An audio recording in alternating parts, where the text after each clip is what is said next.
Chris in Tennessee, you've advised to invest into an index S&P 500 fund outside of retirement investing. One of the giant monster mega banks just announced to expect a 3% annual return going forward. This is far from the 11%. Can I stop you right there and say who it is? It's Goldman Sachs. And they expect an after-inflation return over the next decade of 1% a year, 3% not adjusting for inflation. Right. And he said this is far from the 11% return from the past decades. I never try to time the market. Is this an indicator to take a different investment path? I'm a little anxious about this announcement. Thank you very much for that, Chris. Here's the thing. Time in the market is what matters. And so, what you're talking about, what Goldman Sachs is talking about, reversion to mean.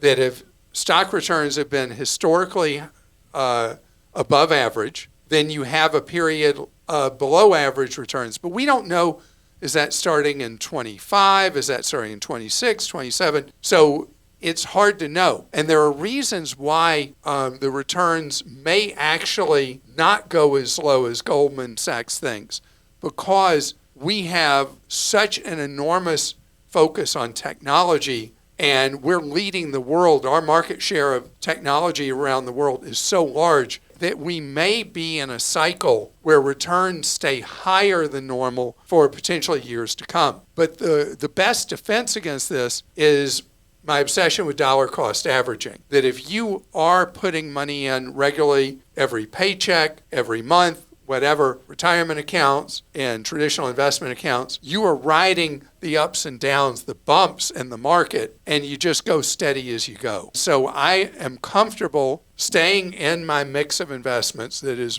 very widely diversified, and I'm not making any changes at all.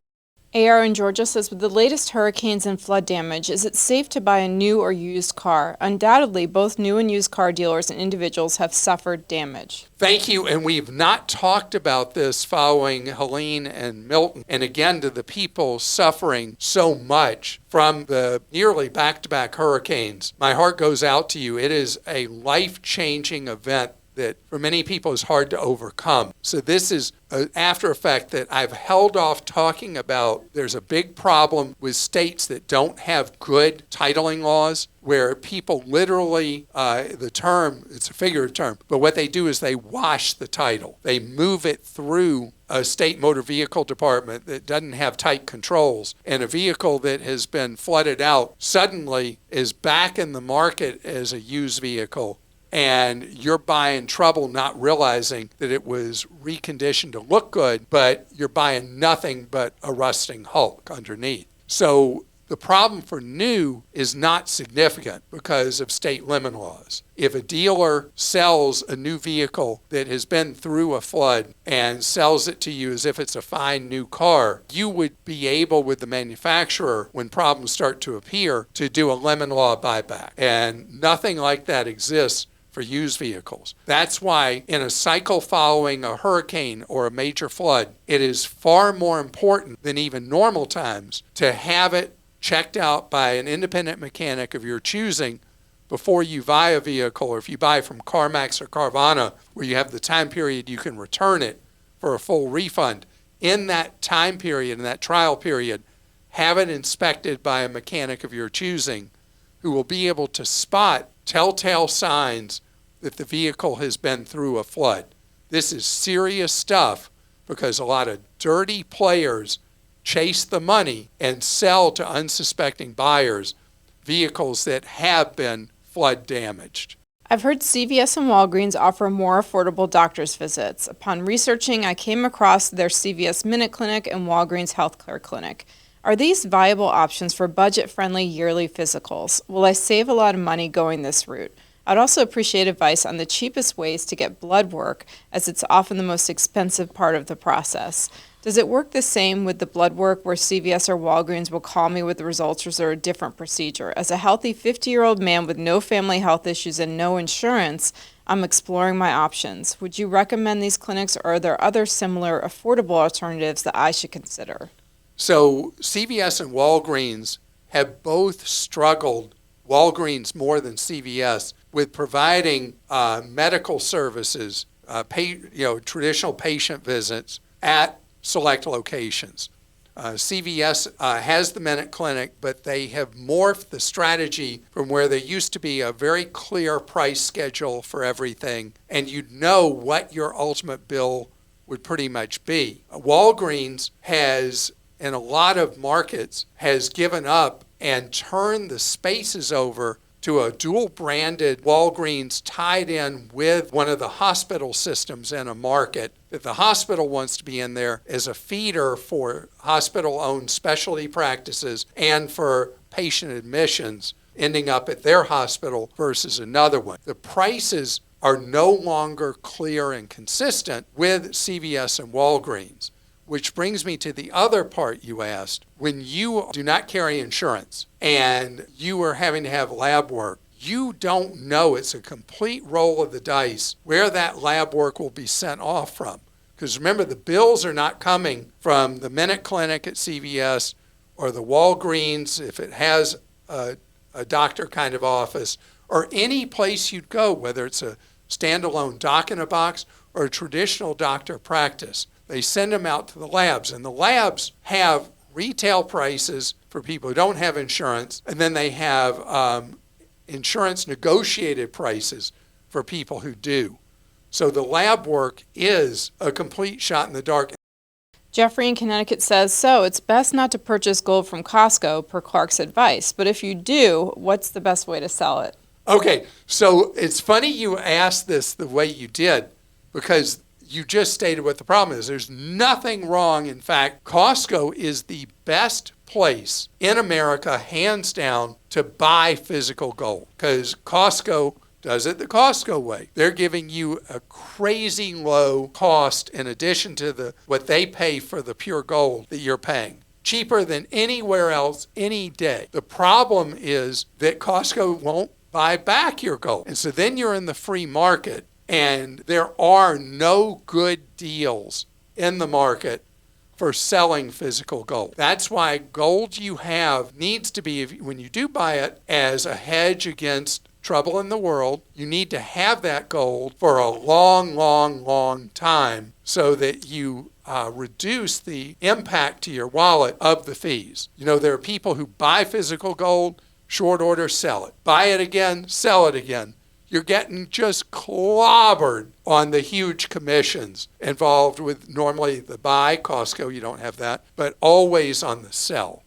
So you just have to shop around and see what the least harmful commission is you can find on selling gold. It's why I love buying gold funds instead of gold, where easily you can buy in at any time, sell at any time at extremely low cost, almost no cost for the buy or the sell. Kay in Colorado says, I'm moving to Missouri from Colorado. Do you have any advice for renting a truck, including the cost, the best value, etc.? My son will help me with the move. Do they ever offer discounts for seniors? If there's discounts for seniors, I'm not aware. There may be an AARP discount that one of the moving truck companies have. But the thing with moving trucks is fascinating. They all use yield management now to set the price of the trucks. And so depending on where they need trucks and all that, moving out of Colorado is a big advantage to you. States that are seeing big in-migration charge a lot of money for trucks going to them. On the other hand, trucks leaving a state with big in-migration like Colorado, they're begging for you to move that truck out of state. So you'll tend to get a much lower price. Plus, the rates differ so much by day of the week, day of the month, very end of one month, beginning of another.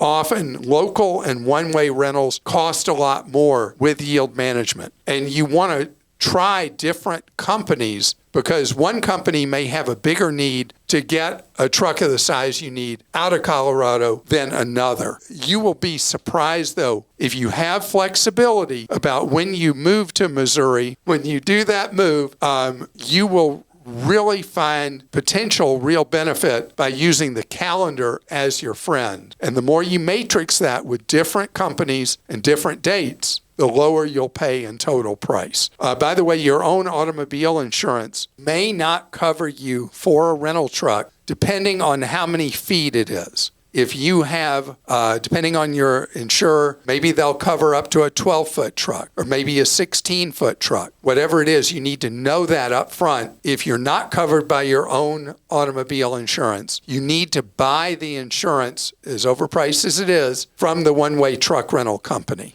Annabella in Florida says J. Jill, which is a women's clothing retailer, is charging $2.99 per paper credit card statement. I really don't want to go digital. How can I avoid this? Go digital. This is a case where, I talk about the benefits of having paper statements versus the potential problems from not having them. In this case, you have a reality. You will save $36 a year if you simply go to digital statements. Do it, because the $36 a year staying in your pocket is worth more to you the hassle you have to deal with not receiving paper statements. So that brings up another thing. This is a store card. Store cards are considered to be junk credit. To you carrying that store card, there needs to be an appreciable benefit that makes it worth it having it. If you're thinking, yeah, I'd be okay without it, then no, you don't even have to make a decision here. You know you're saving the $36, boom, simply by not having that card anymore.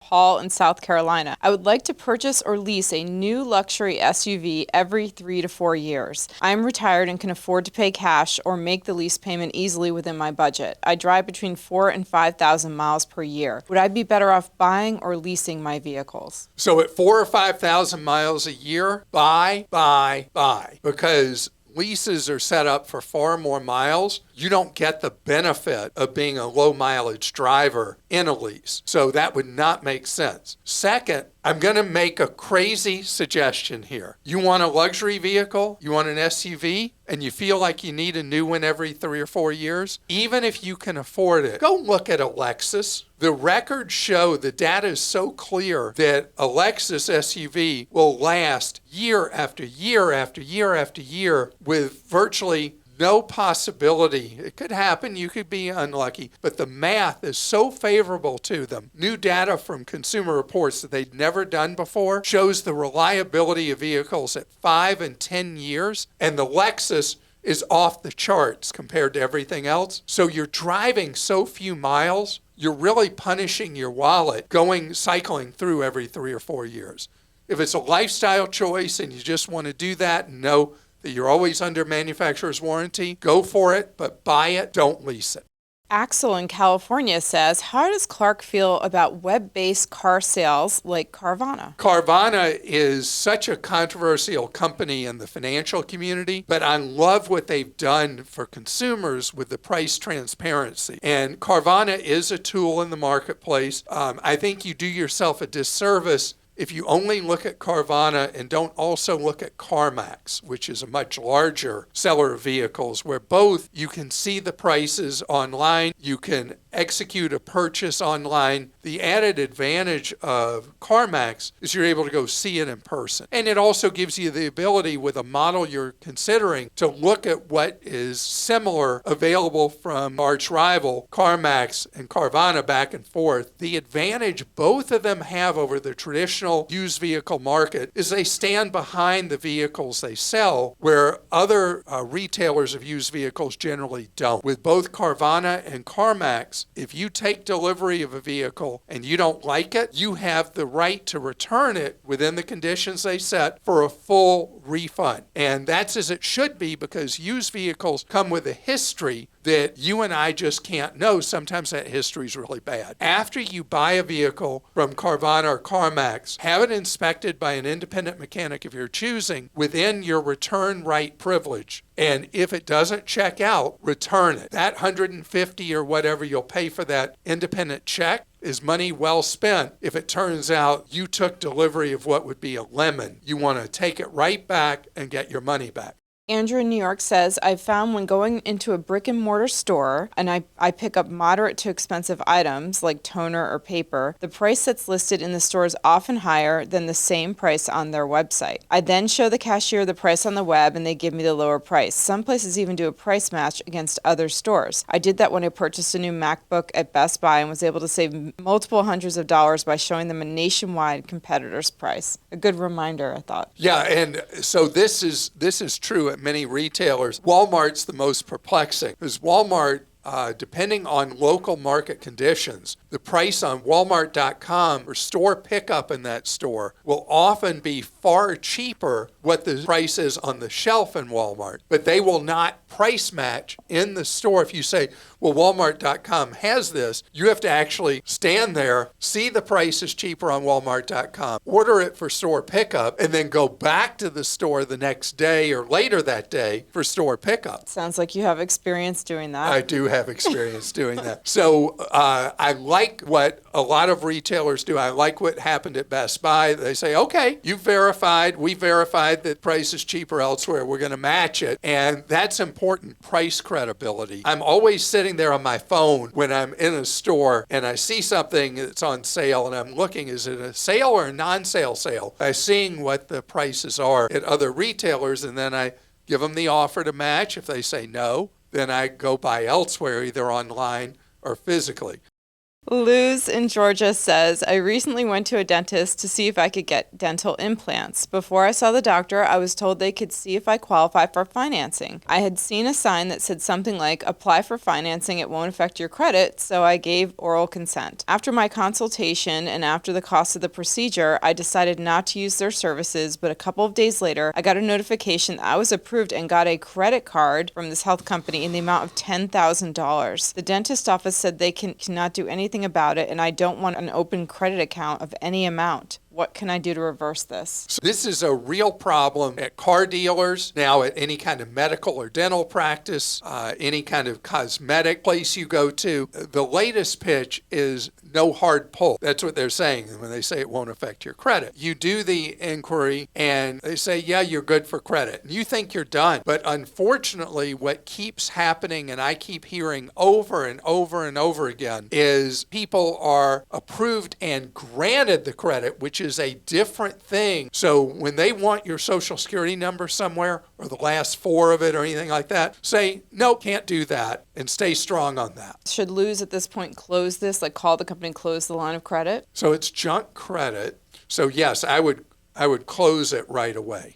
M in Colorado says it looks like active duty military types will be able to have HCFSAs in March of 2025. I don't know if this is for the first time ever or if I've just not been paying attention. How does one use this to their financial and health advantage? Is this like a Roth or traditional IRA in terms of taxes? Let me tell you how this plays. This is a flexible spending account. It's a military version of a flexible spending account. And it's a little more favorable than most private sector ones, and that there's an amount of money that I don't remember the dollar amount that can be moved forward into the next year through the year if you don't spend it all in the first year. So let me explain the basics of a flexible spending account. You're able to take a certain amount of money for a single individual or family and put it into a pre-tax account, so the money will not be taxed up front. And then for eligible medical expenses, you're able to pay those expenses with that pre-tax money instead of your after-tax money. You don't want to overestimate what your medical expenses that you have to pay out of pocket will likely be in 25, because if you do, you've got that amount you can carry forward. The rest of it you forfeit if you don't use it. So this is a partial use it or lose it scenario, because there is this partial carry forward. So you put money aside, and then if you got a copay or whatever, you pay it from this, and your money goes further because you're paying with pre-tax dollars instead of money that's already been taxed.